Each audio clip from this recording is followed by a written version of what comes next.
Welcome to HQ Live. Today we're going to take a look at 2 different ways to tackle a quilted coat. Be sure to stick with us all the way through this video and give us a subscribe and like for more great quilting content. I'm Kim Sandberg. I'm a studio educator here at Handi Quilter, and with me today my special guest is Sandy Rindlesbach. And Sandy is from West Jordan, Utah, very close to Handi Quilter headquarters here in Utah. And Sandy is one of our national educators. Tell us a little bit about your long arm quilting journey. Well, I have been long arm quilting since 2010.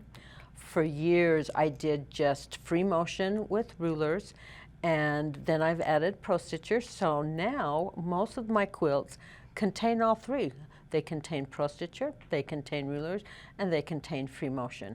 And it gives me a lot of options of how I can quilt my quilts.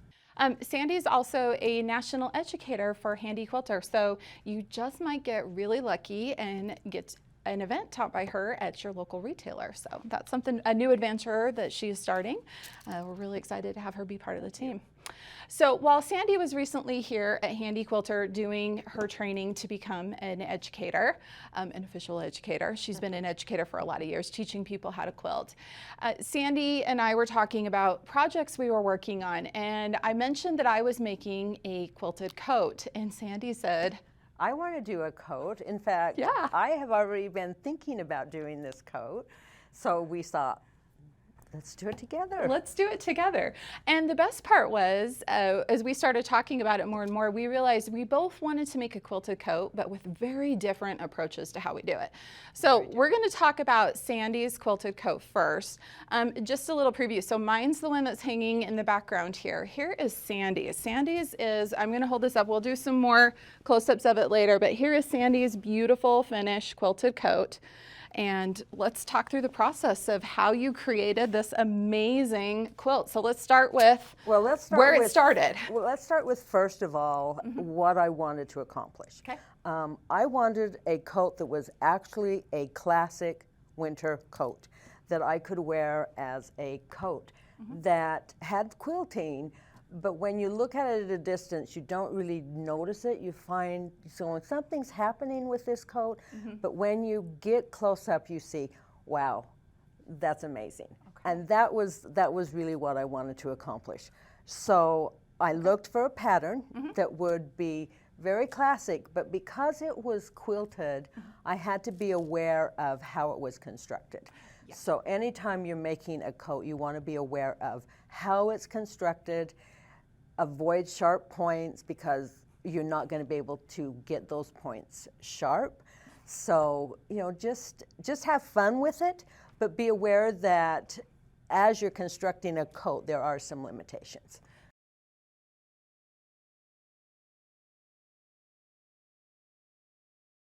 I picked this pattern. It's a simplicity pattern. Okay. It's a Mimi G style pattern. We're not going to talk about how we construct the coats, but be aware that if you choose a pattern like this, specifically with this pattern, there are YouTube videos on how to construct it. Yeah. So, you know, you're not on your own on construction. There are lots of resources available to you on how to do construction. In addition to the instructions that come with the pattern. Yes, yes. And I did modify it because this has welt pockets, and I did not want to do a welt pocket on a coat. Oh, come on. I don't blame you. What can I say? You know, it's like, no, I'm not going there. So I did do inseam pockets, so I did modify the coat to adapt for inseam pockets, which I'm really glad I did. I did not want to do the welt pockets. Well, and I think it really complements the quilting, what you chose to do. So. Yeah, I didn't want to disrupt the quilting, and that's one of the other reasons I did how I did it. Okay, what I did was, you know, I took the pattern, and I'm going to talk really about what my process was as far as how I quilted the quilt, and we'll show you the quilt. Normally, my process was looking at, I have this blank canvas, and I'm going to quilt on it, but because of the hem is curved, I couldn't come up with a grid that was straight, that I had to come up with a grid that was curved to accommodate the hem. And I was using rulers, free motion, and then I did do also some pro stitcher on it. Okay. So for the rulers, I needed a place to start of where to place my rulers. So I came up with a grid. And this is the grid that I used for the back piece. I started with the back piece, and then because that was my biggest piece to quilt, and came up with the grid. And then from there, I used the rulers to identify where it is I want to place my designs. And so just a quick question for clarification here. So we can see here on this, so you traced the actual pattern piece on here, so you had the exact curve. Yes. You marked the centers here, and then Yes. you created this, and you can see there's just a slight curve here that is echoed throughout this grid. Now, can you just walk through really quick how you created this curved grid? Like, how did you maintain that curve? so basically, it's all about rulers. I mean, I measured, I had the seams on the side, I had the center, I divided up the space so that it was divided up equally, and then I actually measured and says, okay, if I divide the space up from here to here equally, what is that measurement? Because there's a different measurement from here to here to here to here. Correct. And so I identified what those measurements were, and then I could carry that line up. Okay. And then for this line, I measured from each of these. I actually used this as my baseline, exactly as my baseline, and measured, and then created the grid that way. Okay. Which gave me an accurate grid to use. Absolutely. And then accounted for the curve of the hem. Perfect. And it worked marvelous. It worked great. It did. And then what I did was, using this grid, I kind of played with some designs. I'm going to show you a couple of designs, and then I'm going to go back and show you with a ruler basically what I started with. Okay. So you get the idea. Let's move this to the side. So I kind of played. I love this. And so if we I played. Basically, I put some designs in, I modified a few, but I just kind of played. This was the sleeve. The sleeve. I played with doing the sleeve. This piece, That's your flip it shoulder over. yoke, this is right? the shoulder. And I kind of played with how I wanted to set up the shoulder, which was a different way of doing it. I didn't actually do a grid with this because I only used the 3 pieces. I just started with the center point and the shoulder seam, and actually came 90 degrees from the shoulder seam to come up with how this fit. Gotcha. Okay. And this was the front. The front of the coat. The Okay, so front the of the bottom front of the coat. coat. So same process here. The same you process. Traced, created the grid, and then laid out the pattern on top of it. And how did you get these perfect curves? Okay, I'll show you how to do those curves. Okay. This is just a couple of other fun little things I was playing Sketches. with.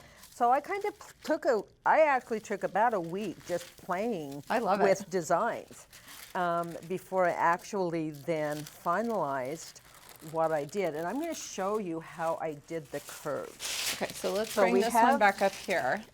We have the grid. And I actually used this Wave D ruler a lot. This was the one that I found for me worked great.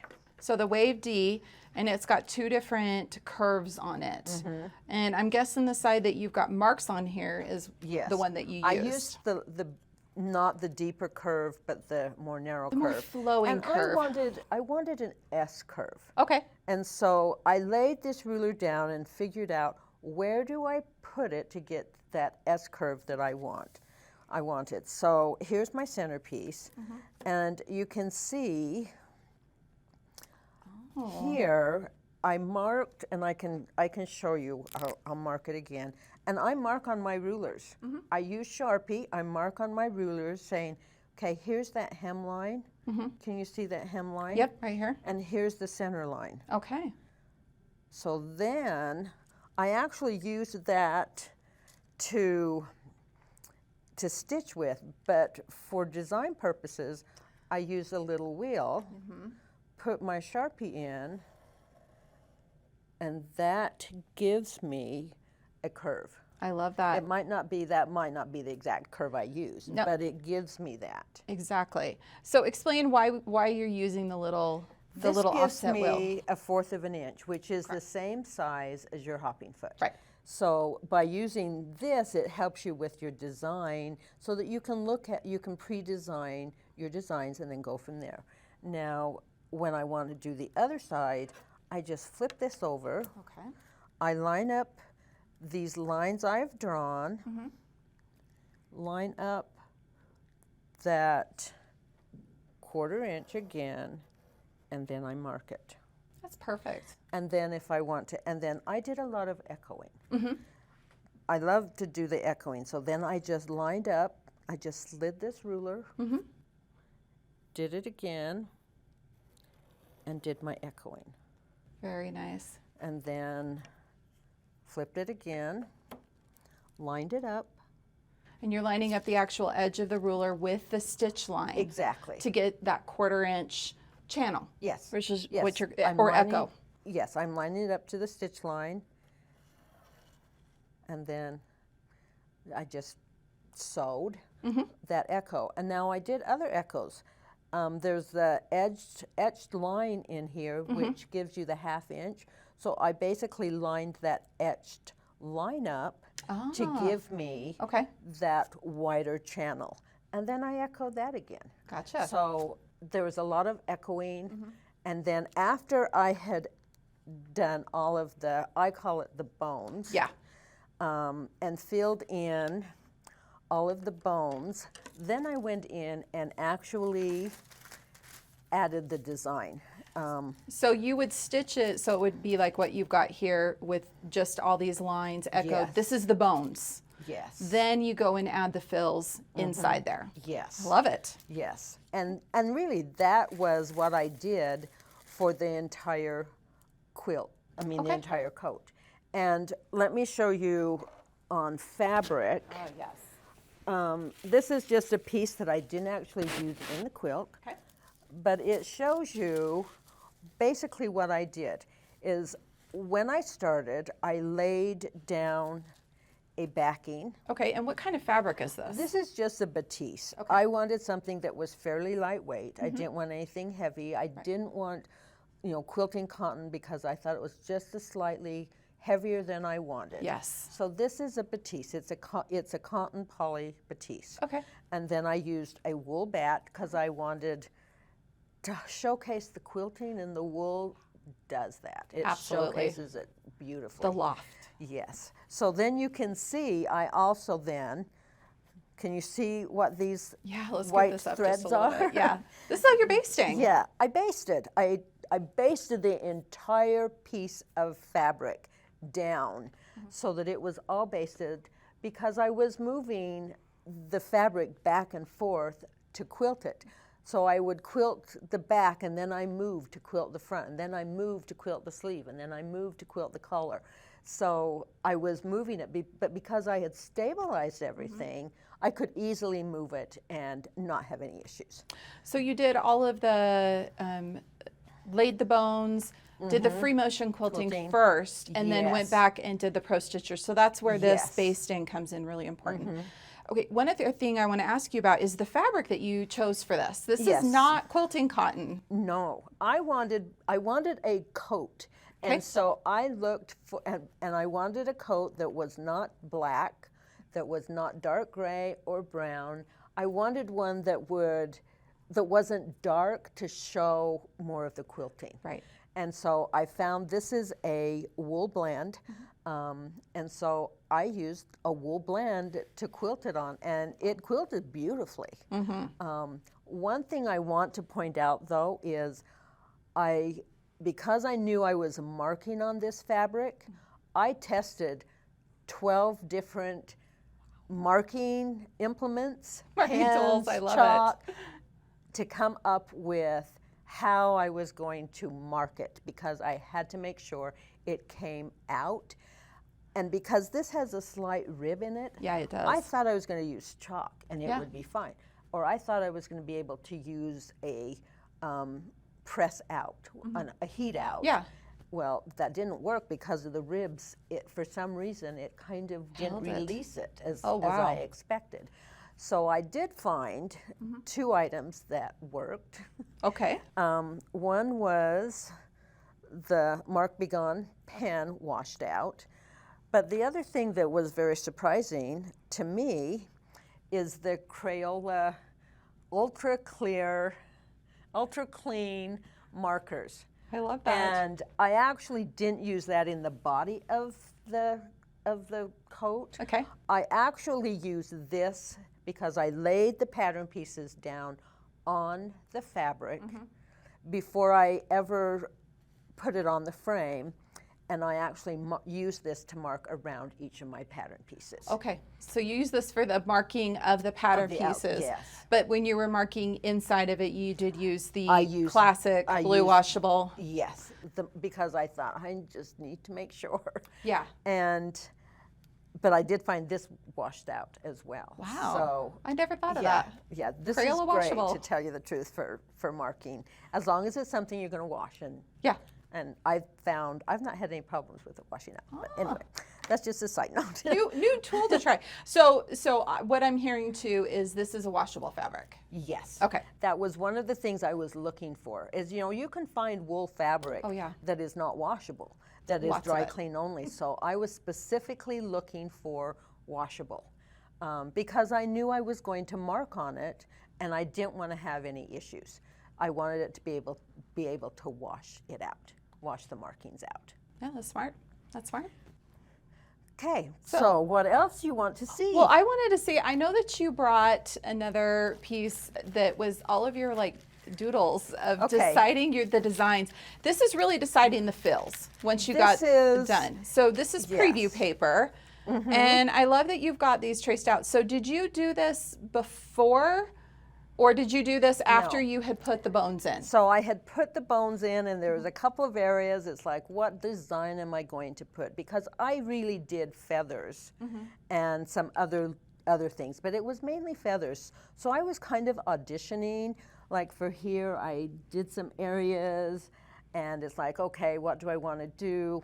I kind of played with the heart there. I decided, no, I don't want a heart because it didn't really fit with the rest of it. But I kind of played with a couple of designs as I laid this on the fabric that's already been sandwiched on the frame, and just kind of played with it. And then I played with what I wanted to do for the lapels, and came up with, just played. And the preview paper is great to do that with. It is. It's great.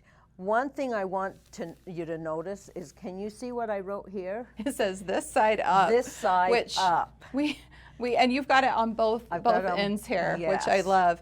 Very important, isn't it? Is this a dry erase marker that you used? No, it is actually not. It actually was the same pen. Oh, it's the washable. You know what a great idea, though, because that does, it comes off. I can wash this off if I wanted to. Right, but it doesn't rub off as easily as the dry erase markers, which I know that's my problem. I start drawing and then I realize I've erased everything that I already drew. So, but it is important that I always use just one side. I never, the side that's actually touching the fabric, I never write on. I always, that's why I put this side up always when when I'm drawing using this. You don't want to take the chance of having something rub off onto the I just fabric. want to make sure that there's not going to be a problem.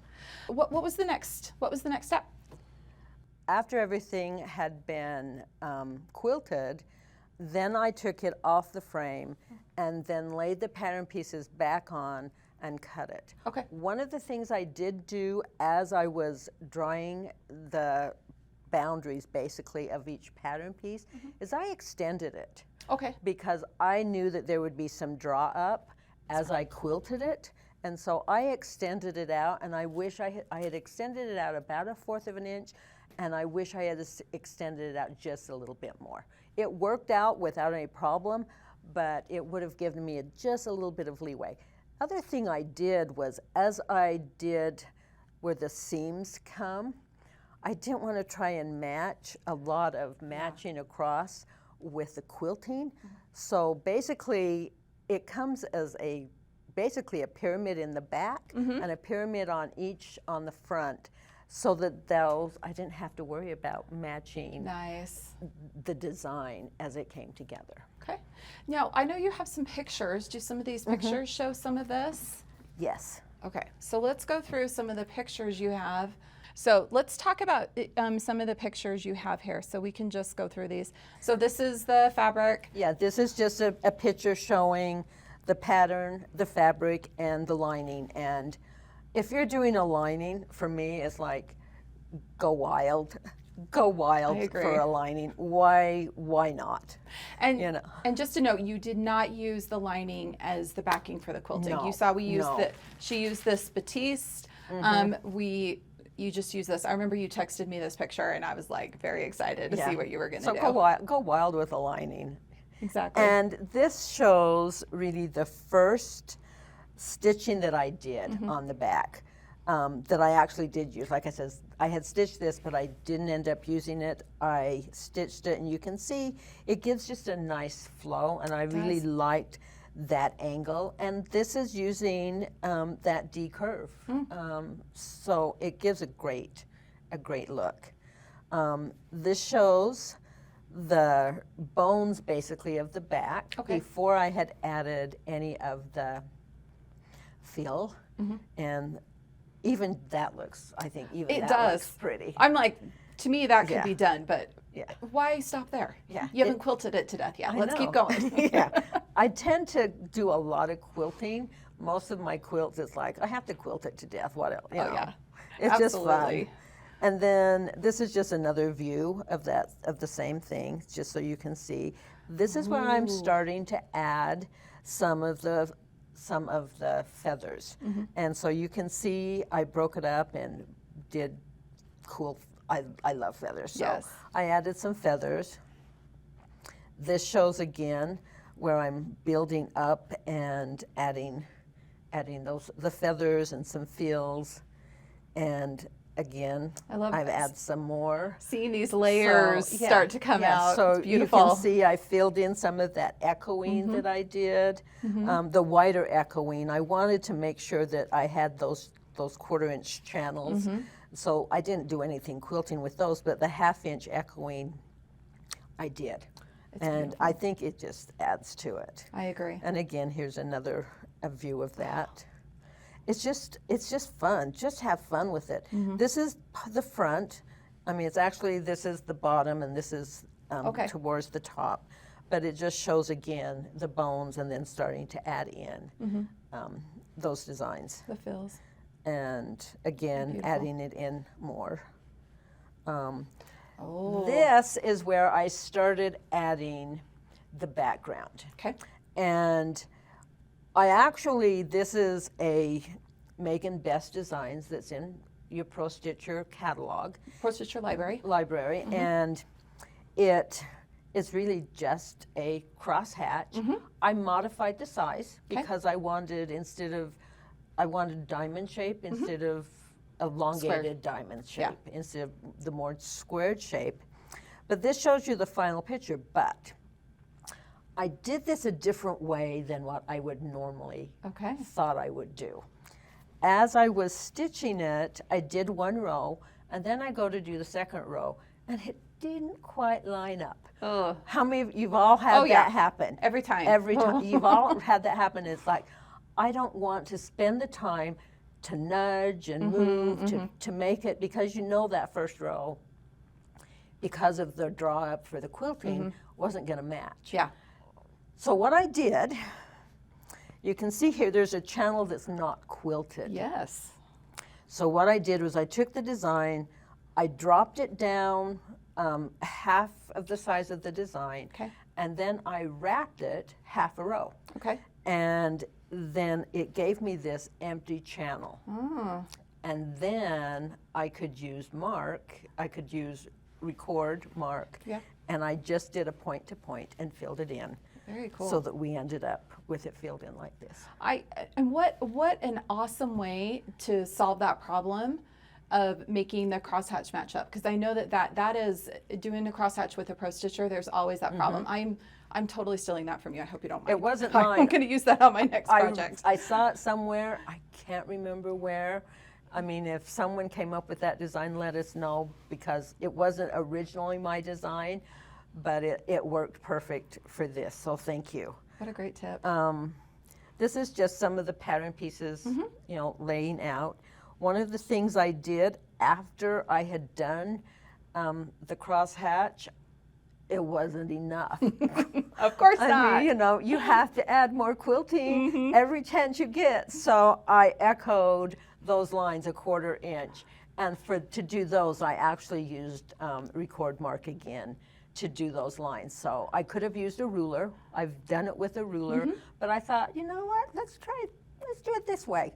And it worked really great. I love the way it worked. So I think the coat, I really like the way it turned out. It became exactly what I wanted. So should we pull it up here and take a look at it now? Yeah. Okay.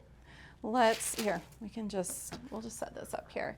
So here's your coat, and let's take a look at some of the details here. And then we'll have you try it on so everybody can see how absolutely fantastic this coat is. I love when you look at it first here and you see this fantastic lining behind it. It's so great. And the quilting, that you can see the beautiful details here on the lapel.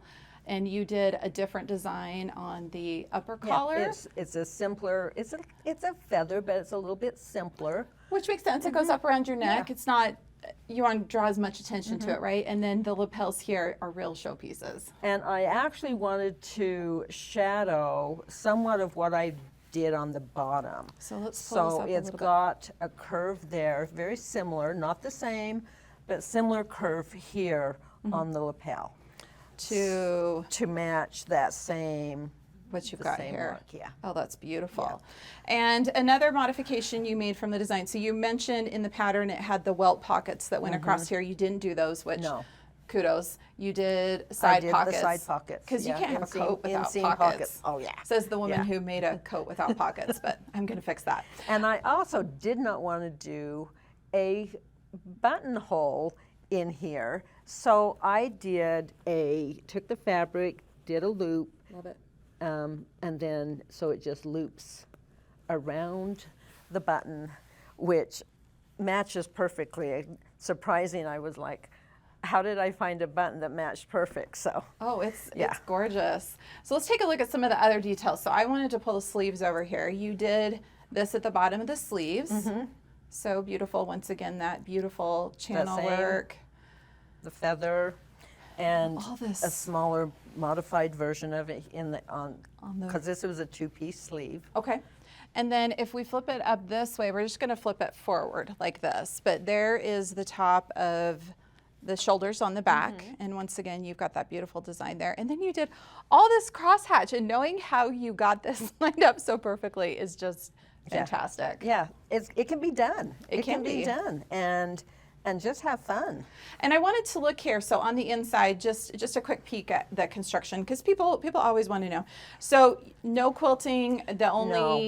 We've got the lapels, and then to the back side. Did you use any interfacing in here? Okay, you did. Yes. So there is interfacing in the facings. Okay. And under the under collar. So the under collar and under here. And this section here of the lapel is not quilted.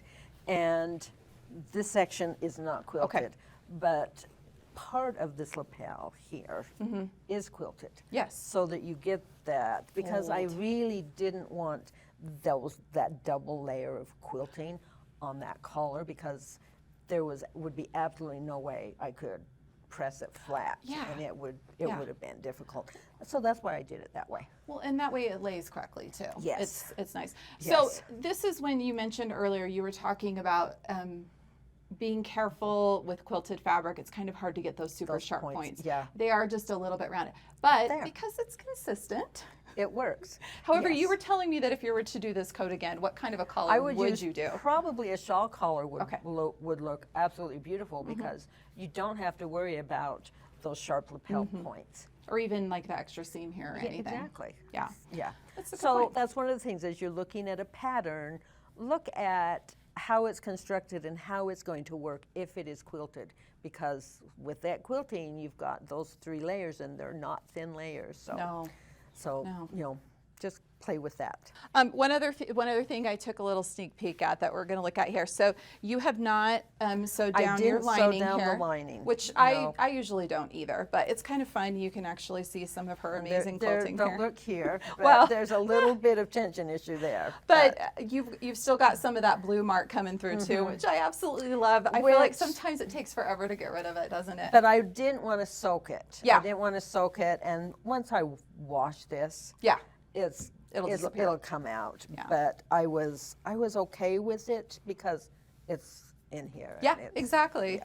But I love that you've got this fun lining as a pop in here, and it's just such an absolutely fantastic coat. So I want to see this coat on you. Let's have you try it on, and you can And show one thing, everybody. let me point out that before I even constructed this coat, I did make a toile or a muslin or a mock-up, whatever you want to call it, because I know for me, nothing fits right, and for most of us, patterns are not made for a human body. So, Especially Sandy is not tall. she's not tall, so Okay, part of the reason why we're sitting on the stools. so I'll put it ahead. on. We'll do some. Oops. It's okay. You can just pop that back in your pocket. So I'll put it on so you can kind of see. So beautiful. I had to adjust sleeves. I had to adjust length.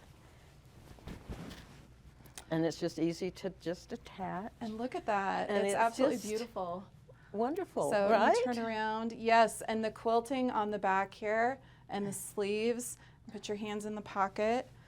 Sandy, I got to hire you to make me one of these. It's absolutely gorgeous. That is such a beautiful jacket, Sandy. It was fun.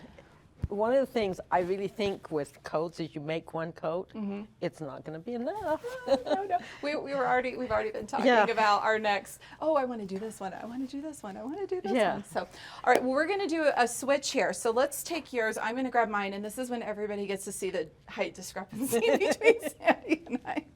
So Sandy, That's okay. let's swap here. We'll put her coat up here, and we'll bring my coat over here so we can talk about it. Everybody can enjoy her beautiful quilt there. That quilt is just Here, so let me amazing. move this. We can scoot this stuff out of the way. And we'll talk about the process. So Sandy, overall. Hang on, let me get on my chair. Okay. Here we go. Okay. It's all the way up. Mine's all the way down. So Sandy, overall, how do you feel about your coat? It was a lot of work, more than I expected, Okay. but well worth it. Once I saw it all done, it was like, it's done, and I think I really like the way it turned out. I learned a lot. There's things I would do different. What are some of the things that you would do differently next time? Just as some tips. Well, one thing to be aware of is when I was looking for a pattern, finding a pattern is not as easy as you think. Because I had a vision in my mind of what I wanted, and most coats didn't fit that vision.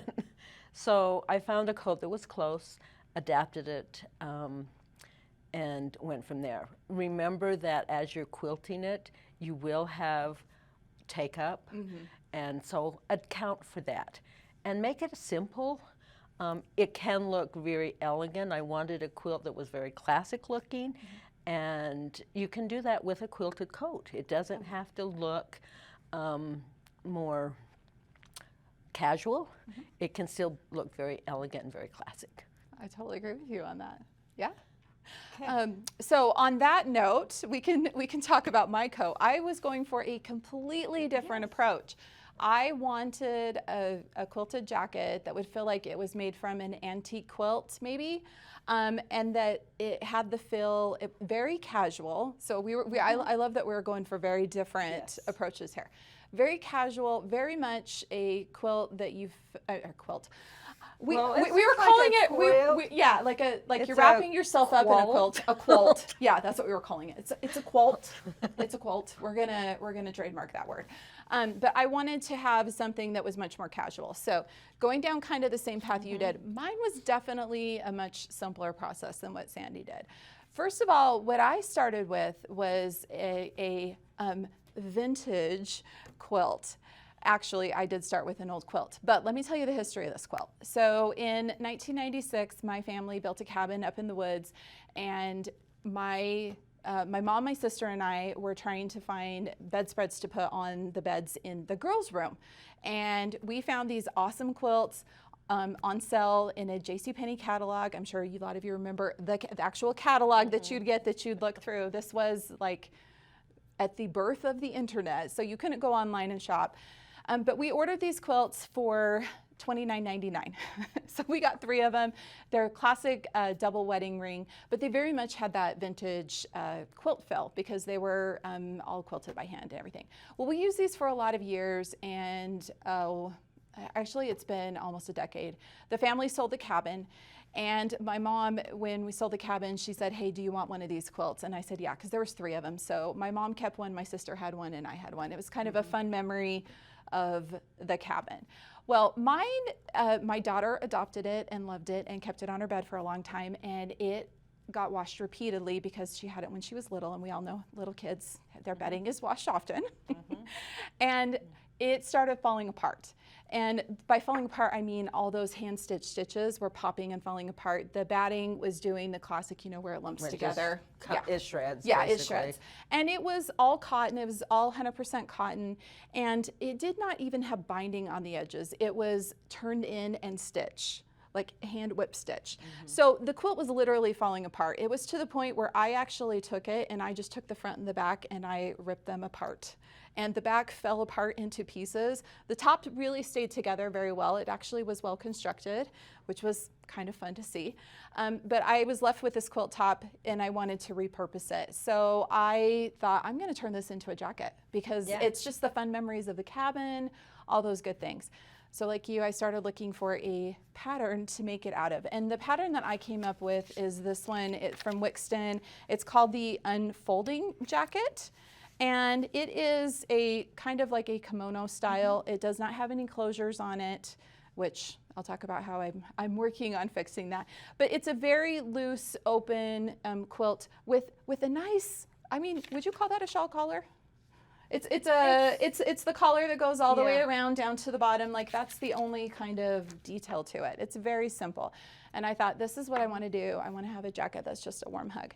So I took the pieces from this, printed them out, laid them out on the quilt, and was very selective about where I put them because unlike Sandy's quilt, my quilt did not, it is pieced. It's pieced. Yours was just plain fabric. Yeah, so I could lay my pieces wherever I wanted. Exactly, exactly. So I had to be kind of careful and also find, there were a few tears and holes in the quilt, not a lot. There's a few places where things were kind of falling apart, so trying to avoid those. I laid everything out, took the good old blue marker, just like you, marked everything. And then I loaded it with the backing I wanted to use as my lining because I just wanted to do 1 layer of quilted fabric, quilted meaning the 3 layers together for my quilt. And so I laid that out. Then I roughly cut them out and loaded them onto the backing with the batting on the frame. And I have one picture. I thought I did really good and like took all these pictures. I realized it was a different project I was working on that I recorded everything. So I have this one picture that I did here, and you can see, actually if I turn it over this way, you can see here. I have the pattern piece here. It's basted down. I did the same thing you did where I basted, and I quilted it with Pro Stitcher designs. I wanted something that would be kind of fast, so I chose a collection from Quiltable. It's called On Bursley Feathers. I've actually used it on a couple other projects. That's another reason why I used it. I already owned the collection. And so I did feathers on mine too. Not quite as awesome as yours. But it shows you really there's more than one way to do a feather. Exactly, exactly. And I actually used 3 different designs on my jacket throughout. I used the same one for the front and back, and then I used different ones for the sleeve and a different one for the collars. It was kind of fun because they're all from a collection. I feel like they all just kind of go together. They're all lots of circles and curves and feathers, and they looked really pretty. So I quilted all those, and I very much did not follow your idea of tracing everything so it was a little bigger. So when I got done, I had blue lines inside of, when I went to cut it out, all my blue lines that I traced were inside. Right inside your, yeah. Yeah. So I actually sized the jacket down just a hair, which was fine. And then I cut it out and constructed it and put it together. And mine was really simple. Yours had many, many pieces. My jacket has a front, But it's 2 fronts. beautiful. Oh, thank you. It is beautiful. I really like it. I'm very Yeah. happy with it. So it has a front, a back. It's got the 2 fronts, the back, the 2 sleeves, and it's a drop sleeve. So the sleeves are actually quite short. I remember looking at them going, is this going to be long enough? But they were. And then the collar. And you can see that I have the backing on the collar. I put it on because it's supposed to just roll over.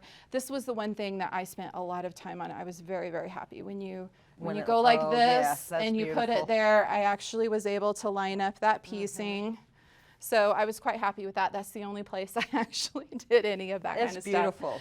But so the couple of things that I did differently, I did not put pockets on the front of it. I thought about, and I might add pockets, but if I do, because I've still got about a piece that's probably maybe 4 foot by about 3 foot of the fabric left, the quilted, the pieced fabric. I could make some pockets. I'm trying to decide whether I'm going to do that, or I might actually do the welted pockets. I know you didn't do them. I'm trying to decide. Like I I'll said, have to, no, I don't want to do that. You decide I you know. want to do that. Well, my thing is they'd be easy to add in, and I wouldn't have to open any seams for them for this one.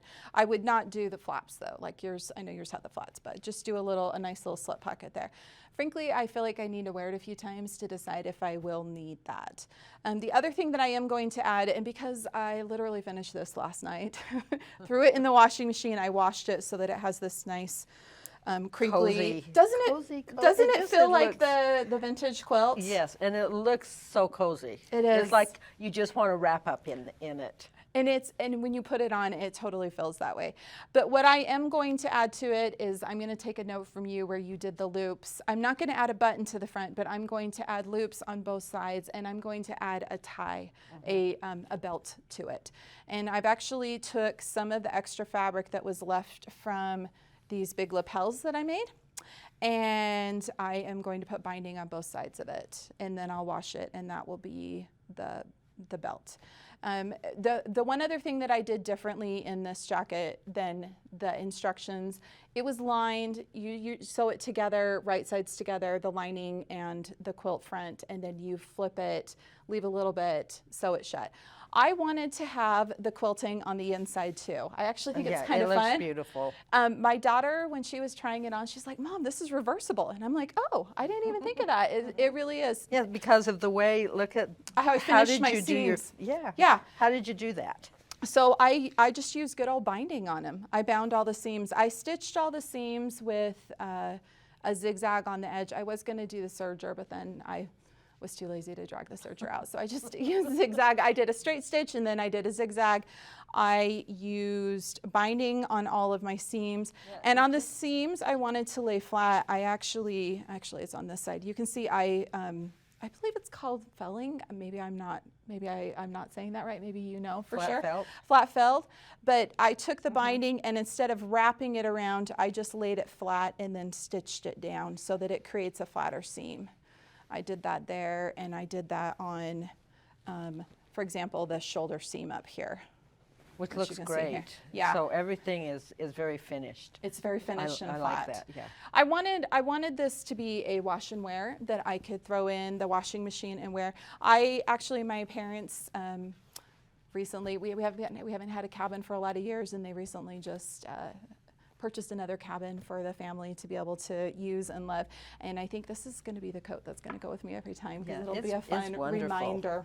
Yeah. Can I just make a point on the please. sleeves? The one issue I did find with my coat is because it had a very deep curve on that sleeve. It was not easy putting that sleeve in. Did you have to ease it? Because of the ease, it just didn't ease. And usually with wool, you can ease things beautifully. Yeah. With the quilting, it couldn't. So be aware of how those sleeves are going to be set in. This makes it so much easier. Yeah, and this was a straight flat seam, and then you did the seam from here down to the bottom, from the sleeve to the bottom. There, I mean, I think there's like 6 seams in this entire coat. Yeah, it's a very, very simple construction, but how fun! It's beautiful. Yeah, I really like it. So yeah, it's beautiful. I love it. I think I'm going to have to make one like this. I know. Maybe we'll trade. I want to do I want to do a more structured one now. You want to do one that's a little more. So I said it's addictive. You do one, and it's like, okay, what's my next one? I know. I already purchased a pattern that's like a baseball style jacket that I want to do my next one out of. Yeah, it's fun. It's fun. It's addictive. Really, you do one, but do it. It's so fun. It is. It is so fun. One of the things to look for too, if you're looking for more inspiration for quilted coats, I know that a recent magazine I got, I've seen a lot of blog posts. There's been a lot of things. It's on trend. There's a lot of great ideas out there. We'd love to see what you're all doing. So be sure to give us a like and subscribe to our channel and comment, and you can even send us pictures here at Handi Quilter of some of the projects you finished with quilted coats. Thanks for joining us, and have fun quilting.